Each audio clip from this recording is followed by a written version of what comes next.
Hello everybody, and welcome to episode 8 of Shonen Shorts. For today, we'll be going over the March 22nd issue of Weekly Shonen Jump. Now, this week I read One Piece, Gone on an Egg, Underdoctor, and Alien Headbutt. So, for the One Piece chapter of yesterday, this chapter was phenomenal. There's so much happened. So, we start off with Dory, Brogy, and a couple of the other giants finally fighting off the giant pirates who have been Domi reversied because they have now figured out how to break it. So they're just going about, and they're absolutely obliterating these people. Like, they're having a little bit too much fun with how they're killing these fellow giants to break Domi reversing. Like, even Chief Ja Rule comments on it. And Zoro just straight up blows one of these dudes, like, to bits. He blows his head, like, 5 pieces and bisects him down the center with this move called Red Ogre Mega Rage. Sick panel, but bro ends up just obliterating a giant for no reason. Like, he could have just cut his head off, but nah, I gotta obliterate bro to break down Reversi.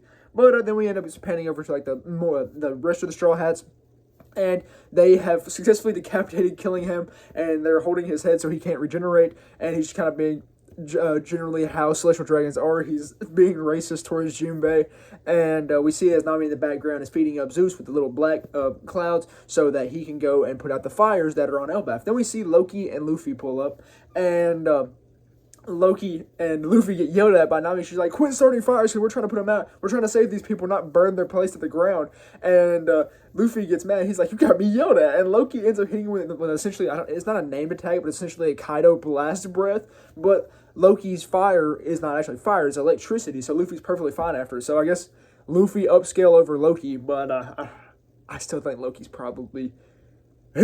still really powerful, because, I mean, he's up there. He's more powerful than Domi Reversi to Herald with his Devil Fruit, so that's saying something.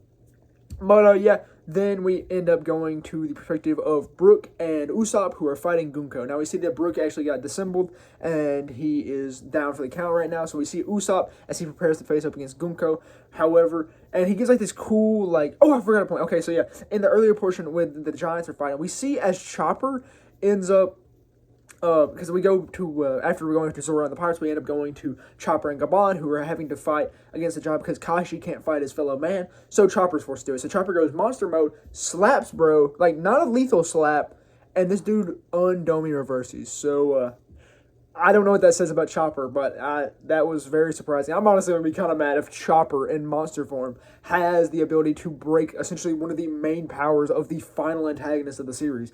But whatever. But yeah, we go back, and Usopp gives this really cool like monologue about how Gunko should have the bravery and courage to face up and match these giants' pride and fight her but with her own power rather than the stolen power of Emu. And this ultimately ends up with him shooting a Skull Blast Grasp at Gunko, doing a little bit of damage, but then Gunko ends up just getting him. So we see as Luffy and Loki pull up, and they're like, yo, we are not a big fan of you because you're hurting our friends. So we see as the final panels have them setting up for a battle, which will probably be the big final battle of Elbaf. So I cannot wait to see this.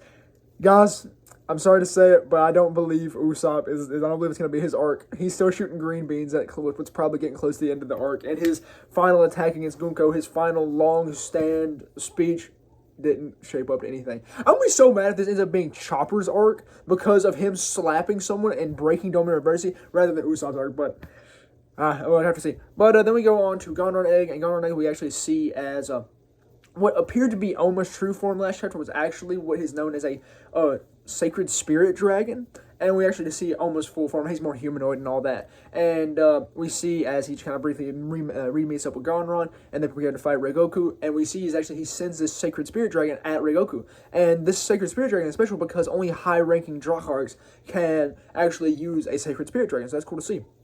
And we see as all the other commanders are kind of actually trying to prepare and get ready to fight Reigoku.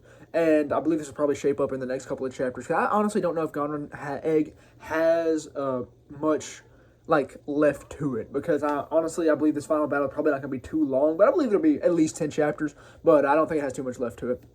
But then we go to Underdoctor, where we see as we have Chiwa telling Shuli of the backstory of the girl who actually died that we were told about last chapter that Haji failed technically with. But we see her, and her name's Reina, and Reina is the daughter of a wealthy, well, not a wealthy, well, he is a wealthy CEO, but his company is failing, and we see her meet up with Haji and all of that, and Haji is talking with her, and she's like, I actually want to be able to pay for my own treatment, and she was like, what's the point of parents if they can't pay for something, which is a little goofy. But we see as she's like, yeah, I want to pay for my own treatment, and I will do it by becoming a female CEO one day. So he ends up treating on her, I believe it's pulmonary enteral sarcoma or something like that. I can't remember the exact name of it, but I know it's pulmonary sarcoma. So a lung tumor, so because pulmonary is connected to the lungs when it comes to artery. So yeah, but yeah, so we see this, and he ends up operating her. Everything goes perfectly fine. However, after the surgery, her vitals dropped, everything dropped, and she ended up dying. So Haji did not fail her, but just the aftercare of the surgery was actually failed her. So that's really sad to see, because Haji blamed himself for this failure, even though he was not responsible for it hand on. So then we get swapping back to him operating on the young boy that we was introduced to by Sawatari last chapter, and he ends up operating on him, and he's like, yo, okay, we're going to keep an eye on this boy for as long until he stabilizes, because he did not want the same thing that happened to Reina in the past. So we see this, and ultimately, he ends up recovering well and all that good stuff, and we see as Shuli, Chiwa, and all of them are preparing to leave off on a boat, and we see that Shuli has completed his elementary school studies, and he's bug-eyed and all that because he stayed there for 2 days completing them.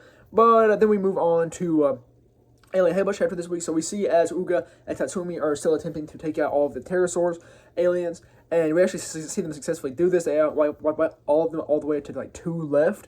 However, while they're doing this, a boss of the leader of all these pterosaurs comes out of nowhere, and it blasts a hole through Tatsumi, because Uga and Tatsumi, they were doing good, they were killing all of these aliens and all that stuff, but then it just comes out of nowhere and blasts a hole through Tatsumi, like Toji Fushiguro levels of hole. And we see as his little brother's over there trying to help him, trying to staunch the bleeding, but nothing's working. And Uga comes over there, he's like, yo, how's it going? He can't do anything. And his little brother's like, well, not his little brother, but Tatsumi's little brother's like, I can't figure it out. I can't stop the bleeding. There's too much. And so we see as Uga ends up noticing that the pterosaur boss has a parasite in it. This is the same parasite that actually saved Uga from death. So Uga comes up with a plan, and he's like, yo, I'm going to go fight this boss pterosaur over here and rip out his parasite and then give it to Tatsumi so Tatsumi can heal up and not actually die. So we'll probably get to see the fight between Uga and the pterosaur next chapter. But yeah, that's all there really was for the March 22nd issue of Weekly Shonen Jump, at least for the chapters I read, and that's all I really have for episode 8 of Shonen Shorts. So thank you very much for watching.